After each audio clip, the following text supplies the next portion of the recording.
بزرگوں ضرورت اس بات کی ہے کہ ہم کس طریقے سے اپنے آپ کو ایمان اور اسلام کے ساتھ وابستہ رکھیں، یہ اس وقت مسلمانوں کے لیے سب سے بڑی ضرورت ہے کہ ہمارا عمل بھی اچھا ہونا چاہیے، ہمارے اخلاق بھی اچھے ہونے چاہیے۔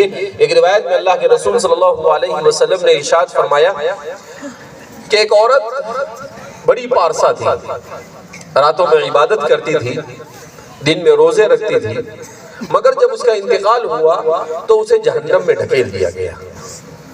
تو صحابہ نے پوچھا کہ اللہ کے رسول صلی اللہ علیہ وسلم کیا ہوا کہ اسے جہنم میں پھینک دیا گیا؟ حضور صلی اللہ علیہ وسلم نے کہا کہ اس کے پڑوسی اس کی زبان اور اس کے اخلاق سے پریشان رہتے تھے۔ کہا پڑوسیوں کو تکلیف پہنچائی جائے، اللہ کو یہ بات پسند نہیں کہ اللہ کی مخلوق کو تکلیف پہنچائی جائے۔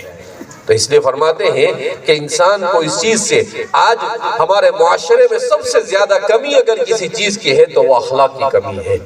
آج ہمارے معاشرے میں اگر کمی ہے کسی چیز کی تو اسلام کو مکمل طور پر نہ سمجھنے کی وجہ سے ہمارے معاشرے میں کمی ہے۔ دنیا اور آخرت کی کامیابی صرف اور صرف اسلام میں ہے۔ اسلام کو چھوڑ کر کوئی راستہ آپ کو ایسا نہیں مل سکتا ہے جہاں پر آپ کو کامیابی ملے۔ اسلام سے ملنے والی کامیابی، اس کامیابی کو دائمی کامیابی کہا جاتا ہے، آل ٹائم کامیابی۔ یہ ایسے ہی ہے جیسے موبائل میں ریچارج کرتے ہیں تو کہتے ہیں کون سا ہے یہ کون سا ریچارج ہے؟ فل ٹاک ٹائم، یعنی بالکل اس میں کوئی آپ کو ٹینشن لینے کی ضرورت نہیں ہے۔ تو کہا کہ انسان اگر یہ چاہتا ہے کہ وہ اپنے آپ کو دنیا اور آخرت میں اللہ کے عذاب سے بچ کر اس کی رضامندی کے مطابق زندگی گزارنا چاہے تو کہا اسے پورے طور پر اسلام کو سیکھ کر اسلام کے مطابق اپنی زندگی گزارنے کی ضرورت ہے۔ بہرحال اللہ رب العزت نے مجھے اور آپ کو ایمان اور اسلام عطا فرمایا، اور میں ابھی 8-10 دن پہلے مصر جا کر آیا، تو اس کے بعد اپنے ہر بیان میں ایک چھوٹا سا تجزیہ پیش کرتا ہوں کہ مصر وہ ملک ہے جہاں 100% مسلمان، کتنے فیصد؟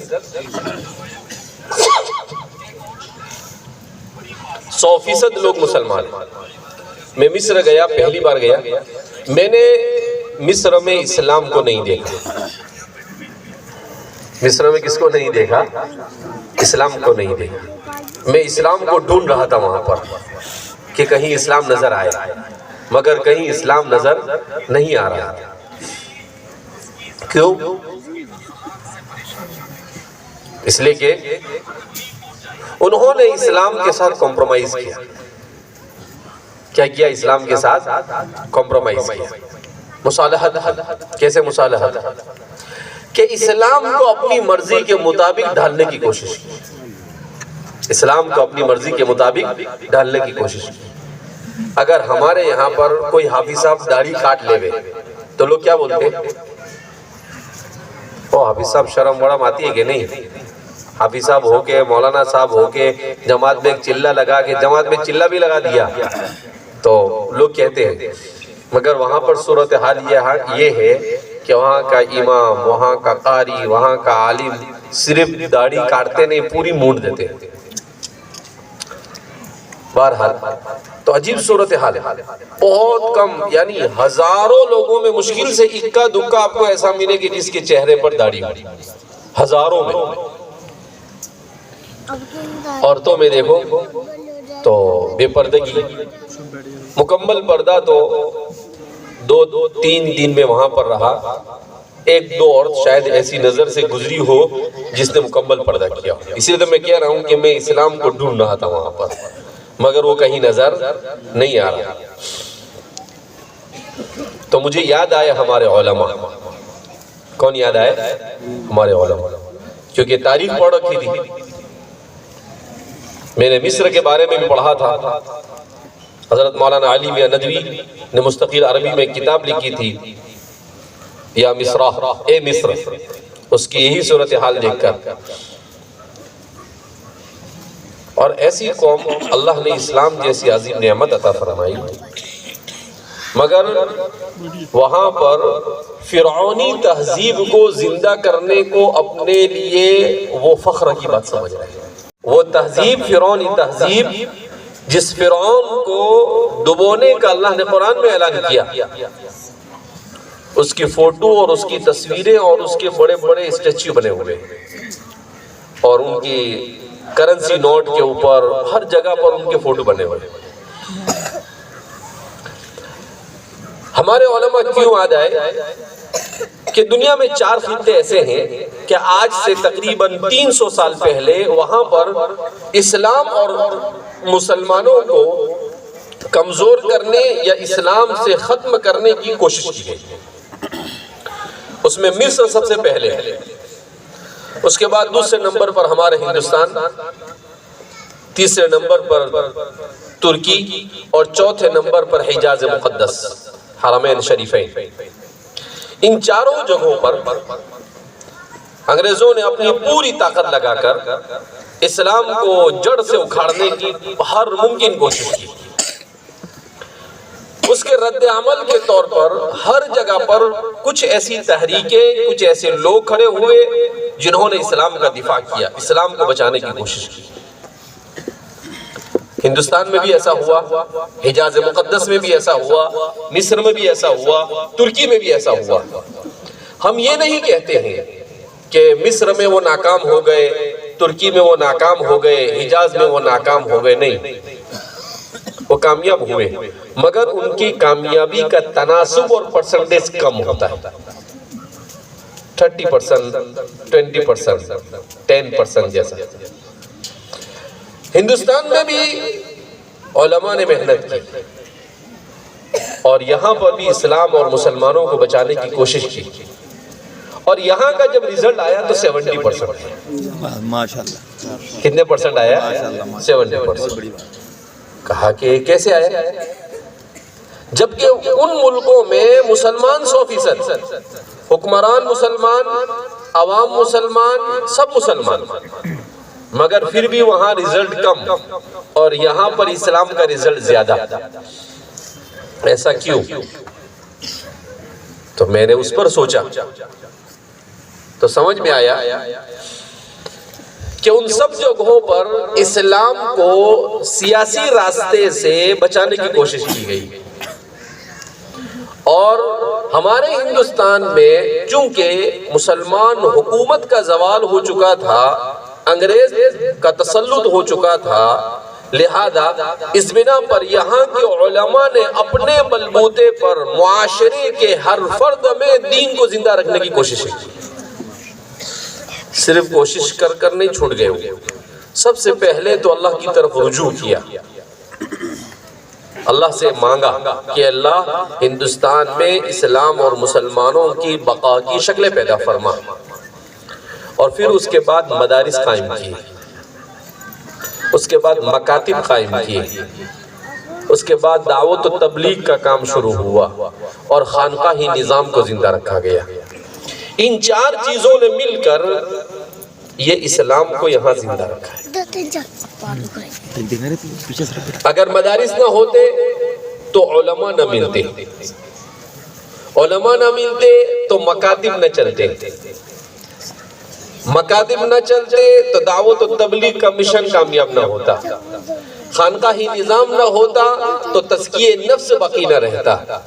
تو بچوں میں ایمان کو زندہ رکھنے کے لیے مکاتب کو شروع کیا، بڑوں میں دین کو زندہ رکھنے کے لیے دعوت و تبلیغ کو شروع کیا، اور سب کو مضبوطی کے ساتھ اسلام پر جمع رکھنے کے لیے تزکیہ نفس کے لیے خانقاہی نظام کو شروع کیا۔ جب یہ چاروں تحریک نے کام کیا تو جس ملک میں مسلمان 15 سے 20% اور 80 سے 85% غیر مسلم تھا، اس ملک میں بھی اسلام کو بچانے میں مسلمان کامیاب ہو گیا۔ اللہ نے کیا بتایا دنیا کو؟ اللہ نے دنیا کو یہ بتایا میرے دین کو بچانے کے لیے مجھے سلطنت اور حکومت کی ضرورت نہیں ہے، میرے دین کو بچانے کے لیے مجھے مال و دولت کی ضرورت نہیں ہے، میرے دین کو بچانے کے لیے مجھے طاقت کی ضرورت نہیں، اگر میں اپنے دین کو بچانے پر آ جاؤں تو ہندوستان کے مسکین اور غریب مسلمانوں سے بھی اپنے دین کو بچاؤں گا۔ جاؤ تو اللہ کے رسول فرماتے ہیں کہ دو چیزوں پر محنت کرنی پڑے گی۔ سب سے پہلے محنت کرنی پڑے گی اپنی زبان کو صحیح کرنے کی۔ کس کو صحیح کرنے کی؟ اپنی زبان کو صحیح کرنے کی۔ کیا مطلب زبان کو صحیح کرنے کا؟ بہت اچھی اردو بولنے لگ جائے؟ نہیں، زبان کو صحیح کرنے کا مطلب یہ ہے کہ آپ کی زبان سے اللہ کو ناراض کرنے والی کوئی بات نہ نکلنے پائے۔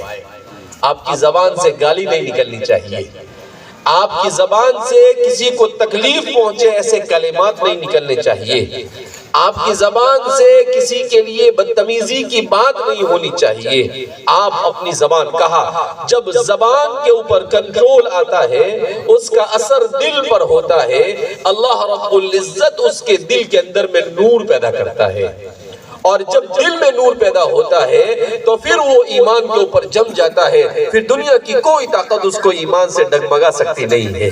اسی لیے ہمارے علماء نے لکھا کہ اسلام کس کو کہتے ہیں؟ اسلام کہا جاتا ہے انسان کا عقیدہ بھی درست ہو، انسان کا دل بھی درست ہو، اور انسان کے اخلاق بھی درست ہو، انسان کے اعمال بھی درست ہو۔ ساری چیزیں جب درست ہوتی ہے تب جا کر کہا جاتا ہے کہ یہ بندہ واقعاتاً مومن ہے۔ امام غزالی رحمت اللہ علیہ نے عجیب بات ارشاد فرمائی۔ امام غزالی فرماتے ہیں، حالانکہ امام غزالی کو جانے کو 900 سال ہوئے، امام غزالی فرماتے ہیں کہ میں لوگوں کو عجیب ہے کیفیت کے ساتھ دیکھ رہا ہوں۔ کہا کیا؟ کہا لوگ بڑی محنتیں کرتے ہیں اپنے آپ کو پاک صاف رکھنے کے اندر، اپنے چہرے کو پاک صاف رکھنا، اپنے کپڑے کو پاک صاف رکھنا۔ کہا کہ آپ کے چہرے اور آپ کے کپڑے پر تو اللہ کی مخلوق کی نگاہیں ہیں، مگر آپ نے اپنے قلب کو پاک صاف رکھنے کی کوشش نہیں کی، جبکہ اللہ کی نگاہ ہمیشہ بندوں کے قلوب پر ہوا کرتی ہے۔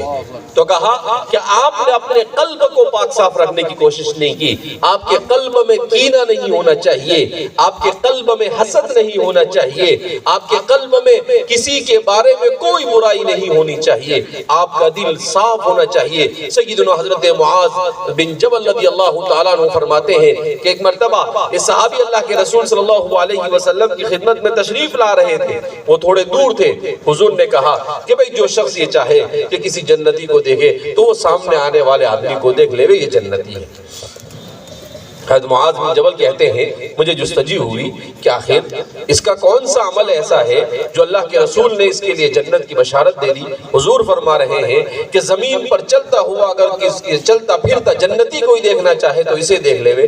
تو جب وہ مجلس سے جانے لگے تو میں نے ان سے کہا، انہوں نے سنا نہیں تھا، میں نے ان سے کہا کہ میں آپ کا مہمان بننا چاہتا ہوں۔ تو کہا کہ کوئی بات نہیں۔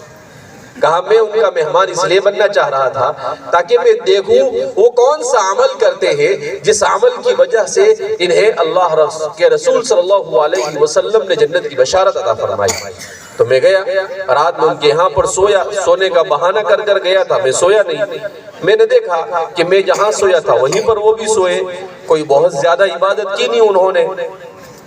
تو میں نے صبح میں ان سے کہا کہ بھائی میں نے تو کوئی اتنی زیادہ عبادت کرتے ہوئے تم کو پایا نہیں، مگر میں نے سنا کہ اللہ کے رسول صلی اللہ علیہ وسلم ارشاد فرما رہے ہیں کہ اگر کوئی کسی جنتی کو دیکھنا چاہے تو آپ کی طرف اشارہ کیا، تو آپ کا وہ کون سا عمل ہے جس کی وجہ سے اللہ کے رسول صلی اللہ علیہ وسلم نے یہ بات بیان فرمائی؟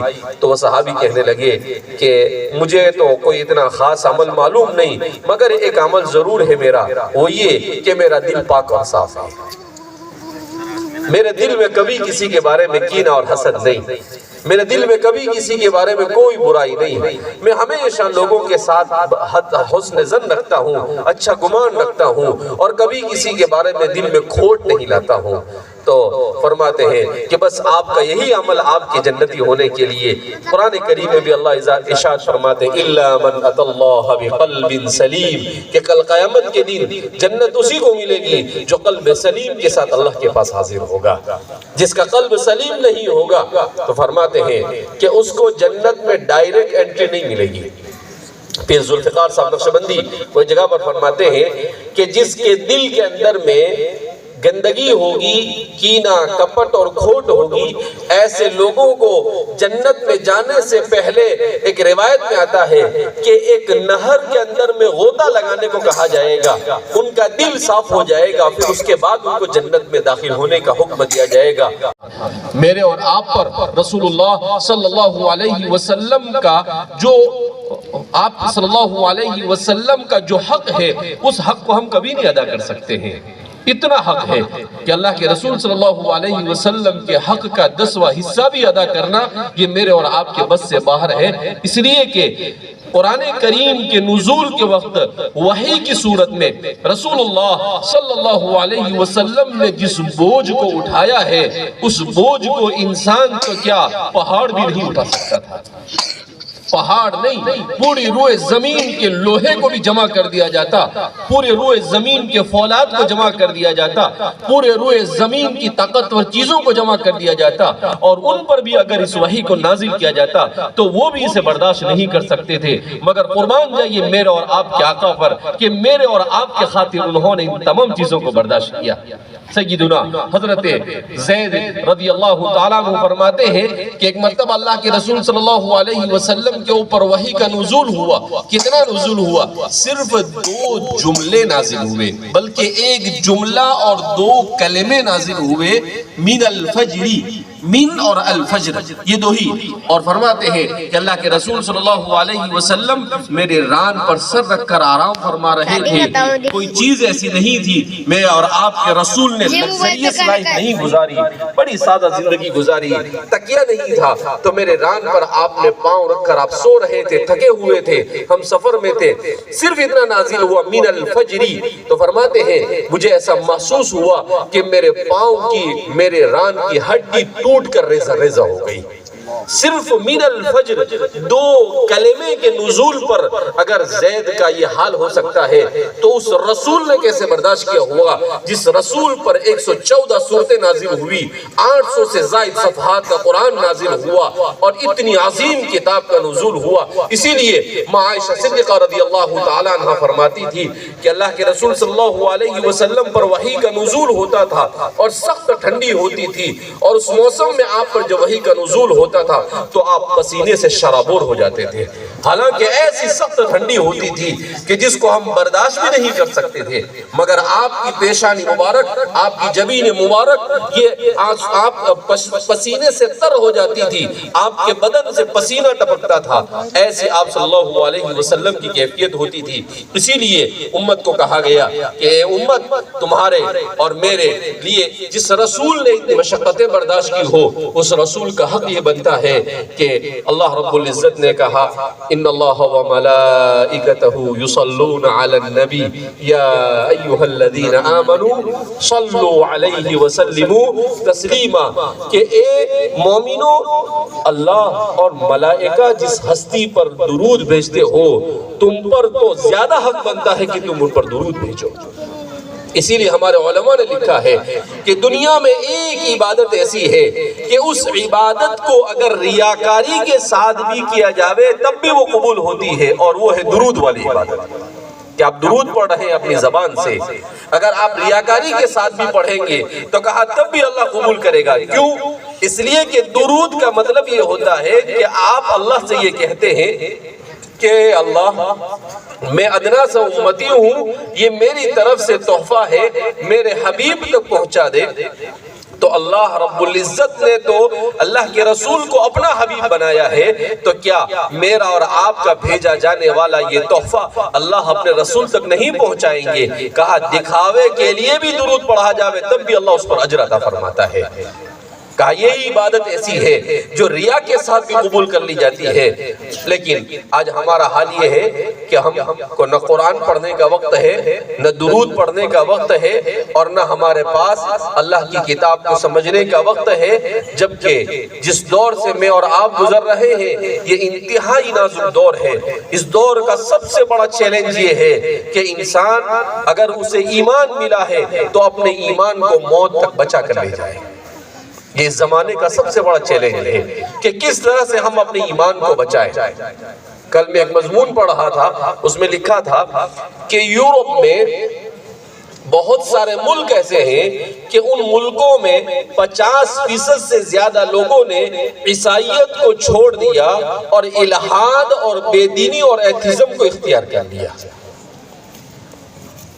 لیکن لکھنے والے نے نیچے عجیب بات لکھی، کہا کہ ایسے واقعات تو بہت سننے میں آ رہے ہیں کہ لوگوں نے عیسائیت کو یا فلاں مذہب کو چھوڑ کر بے دینی کو اختیار کیا، مگر ایسے واقعات بہت کم سنائی دیتے ہیں جس میں یہ کہا جاتا ہو کہ اسلام کو چھوڑ کر لوگوں نے کسی اور مذہب کو اختیار کیا. دنیا کے بن رہے ہیں اور جس طرح سے دنیا کے اندر میں شرارت اور برائی کو تعلیم کے راستے سے، سوشل میڈیا کے راستے سے اور انٹرنیٹ کے راستے سے ہمارے بچوں، جوانوں، عورتوں، بوڑھوں اور ہر قسم کے لوگوں تک کے غلط چیزوں کو پہنچایا جا رہا ہے، اس سے یہ چیز بعید نہیں ہے کہ ہمارا معاشرہ بھی اس طرح سے الحاد کا شکار ہو جائے. اس لیے کہ ہمارے یہاں پر بھی ایسے واقعات سننے میں آتے ہیں کہ فلاں صاحب نے عصری تعلیم میں بہت اعلیٰ مقام حاصل کیا اور پھر اس کے بعد کیا ہوا تو کہا کہ وہ ایکس مسلم ہے. ایکس مسلم کا مطلب کیا ہے؟ اس نے اسلام چھوڑ دیا. تو ایسے واقعات ہمارے یہاں پر بھی پیش آ رہے ہیں. لہذا ضرورت اس بات کی ہے کہ ہم ایمان اور اسلام کی اہمیت کو سمجھیں. ایمان اور اسلام کی اہمیت کو سمجھنے کے لیے ضروری ہے کہ ہم استقامت کو سمجھیں. استقامت اسی لیے میں نے قرآن کریم کی آیت کریمہ اور حدیث بھی آپ کے سامنے پڑھی، اس کا تعلق استقامت سے ہے. کس کو کہتے ہیں استقامت؟ استقامت کہتے ہیں ایک صحابی اللہ کے رسول صلی اللہ علیہ وسلم کی خدمت میں حاضر ہوئے اور کہنے لگے، اللہ کے رسول صلی اللہ علیہ وسلم آپ مجھے نصیحت فرمائیں اور ایسی نصیحت فرمائیے کہ اس نصیحت کے بعد مجھے کسی دوسرے سے کوئی نصیحت کا مطالبہ نہ کرنا پڑے. تو اللہ کے رسول صلی اللہ علیہ وسلم نے کہا قل لا الہ الا اللہ ثم استقم، کہ اپنی زبان سے لا الہ الا اللہ، اپنی دل کی گہرائیوں سے لا الہ الا اللہ پڑھو اور پھر اس کے بعد اس پر جم جاؤ. اب کس کو کہتے ہیں استقامت؟ تو سیدنا حضرت ابو بکر صدیق رضی اللہ تعالیٰ عنہ کے حوالے سے ہمارے مفسرین نے اس بات کو بیان کیا. استقامت کا مطلب یہ ہے کہ آدمی کلمہ پڑھے اور کلمہ پڑھنے کے بعد کلمے کے تقاضے کے مطابق ایسے زندگی گزارے کہ اس کی توحید میں ذرہ برابر بھی کوئی آنچ آنے نہ پائے. یعنی ایک اللہ کو متصرف حقیقی، ایک اللہ کو خالق اور مالک سمجھنے میں، ایک اللہ کو مددگار سمجھنے میں ذرہ برابر بھی شک اور شبہے کی گنجائش نہ ہو. کہا اس کو کہا جاتا ہے استقامت. اسی لیے ایک روایت میں رسول اللہ صلی اللہ علیہ وسلم نے ارشاد فرمایا لا يستقیم ایمان عبد الا ان يستقیم قلبه ولا يستقیم قلبه الا ان يستقیم لسانه. اللہ کے رسول فرماتے ہیں کہ بندے میں عقیدے اور ایمان کے اعتبار سے استقامت اس وقت تک نہیں آتی ہے جب کہ اس کے دل میں استقامت نہ آئے. سوال پیدا ہو دل میں استقامت کیسے آئے گی؟ تو فرمایا دل میں استقامت اس وقت آئے گی جب کہ اس کی زبان کے اندر میں استقامت آئے.